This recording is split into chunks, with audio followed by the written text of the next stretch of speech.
Buenas noches, Máster Diana Burgos. Somos los estudiantes de Pedagogía en Lengua y Literatura. Nuestro grupo está conformado por Cindy Castro, Solán Inalcochea, Dayeli Cedeño, quien les habla. Hemos elegido la unidad 1, que tiene como tema Introducción a la Lingüística Aplicada. Como tema tiene ámbitos de la lingüística aplicada. Tiene 4 subtemas. El primero es lenguaje, cerebro y mente. El segundo es lenguaje, aprendizaje y trastorno. El tercero, lenguaje, gramática y aplicación. El cuarto, lenguaje, cultura y sociedad. El primer tema es lenguaje, cerebro y mente. Tenemos, el lenguaje es el conjunto de señales o signos que sirven para comunicar algo, conjunto de sonidos articulados con los cuales el hombre manifiesta lo que piensa o siente, capacidad que tenemos los seres humanos para crear diversas de comunicaciones. Bases neurales del lenguaje. Las funciones cerebrales superiores, tales como el lenguaje, son un sistema funcional que depende del trabajo integrado de todo un grupo de zonas corticales y subcorticales, cada una de las cuales aporta su propia contribución al resto o al resultado final. La lesión de uno de los componentes alterará todo el sistema. Algo increíble es que aprendimos que los componentes principales del lenguaje se encuentran en el hemisferio dominante izquierdo, que es en la zona persilviana.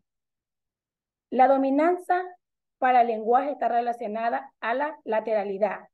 El 95% de los diestros tienen localizado el lenguaje en el hemisferio izquierdo y solo un 5% en el hemisferio derecho. Los zurdos, el 70% lo tienen representado en el hemisferio izquierdo y el 5% en el hemisferio derecho y un 15% en forma lateral. Los procesos cognitivos son especiales o son esenciales para la adquisición de cualquier aprendizaje.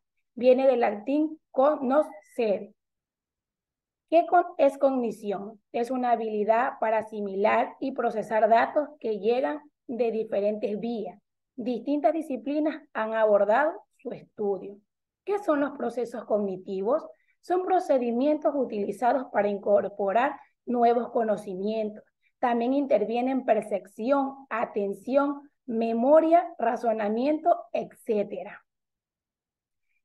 ¿Cómo se clasifican? En básicos y superiores. Los básicos, percepción, atención y memoria.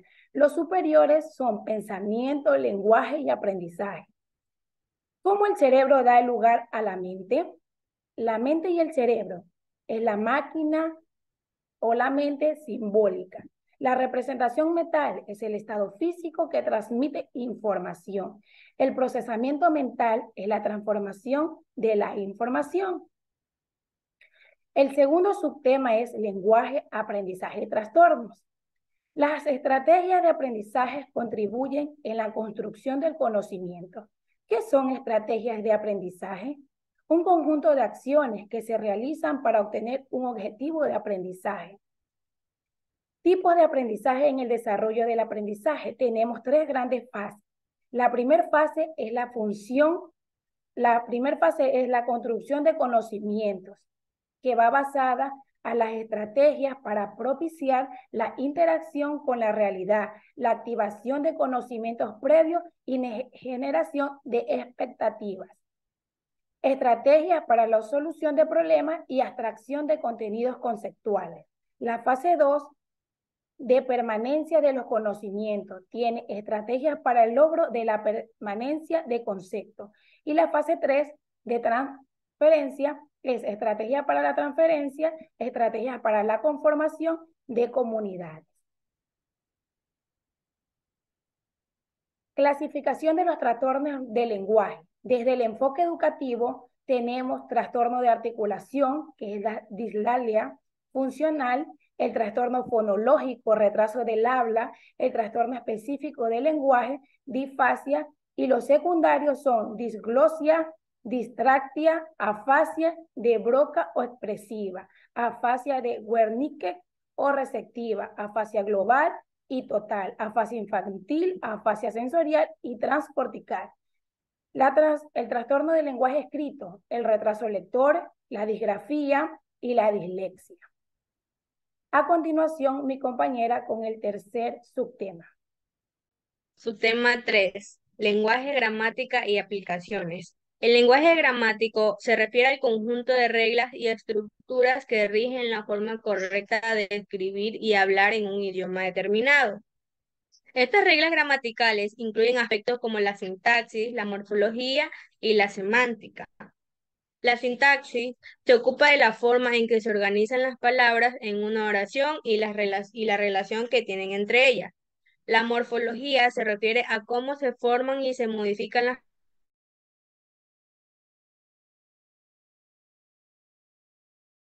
se centra en el significado de las palabras y cómo se combinan para crear significados más complejos. La gramática es fundamental para la comunicación efectiva, ya que nos permite transmitir nuevas ideas de manera clara y comprensible. Sin reglas gramaticales, las oraciones pueden perder su significado o transmitir mensajes incorrectos. Una buena gramática también es esencial para mejorar la calidad de nuestra escritura, ya que nos ayuda a escribir textos más estructurados y coherentes, evitando confusiones y malentendidos.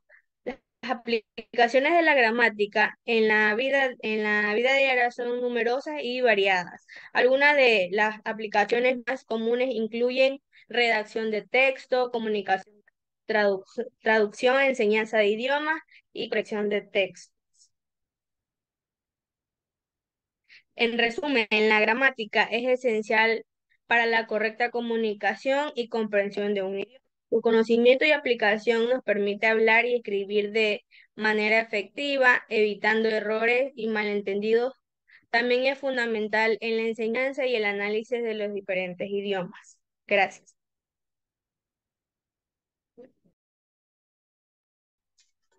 Bueno, a continuación, Solán Sindacochea. Bueno, estamos con el subtema 4, que es lenguaje, cultura y sociedad. La diversidad lingüística se manifiesta en las diversas variedades, dialectos, registros, estilos, lenguas que se usan en una comunidad de habla determinada. Esto es decir que en su repertorio lingüístico verbal, la diversidad pragmática se manifiesta en la forma en que todas esas variedades son usadas. ¿Quién las usa? ¿Cuándo? ¿Con qué finalidades? Etcétera. Es decir, en las prácticas sociolingüísticas que se producen en esa colectividad durante las últimas décadas, el estructuralismo lingüístico y la lingüística generativa han indagado en los estrigos de la gramática de las lenguas con el fin de analizar cómo se organiza ese objeto formal que es el código de una lengua y cuáles son las reglas que hacen posible la emisión y la comprensión de las oraciones. Y de forma deliberada, olvidaron algo tan obvio como que una lengua no solo es una estúpida red de entre prefijos gramaticales, sino también, sobre todo, algo que sirve para que las personas hagan algunas cosas con las palabras de diferente contexto de sociolingüístico. Podemos decir también que la lengua como elemento transmisor y de la comunicación hombre refleja las transformaciones económicas, políticas, sociales, culturales, científicas que se producen en la realidad objetiva. Dentro de ella, el nivel léxico es uno de los niveles más dinámicos y que mayor rapidez plasma estos cambios. Así podemos tomar como ejemplo todas aquellas denominaciones nuevas que surgen como necesidad para la sociedad. Gracias.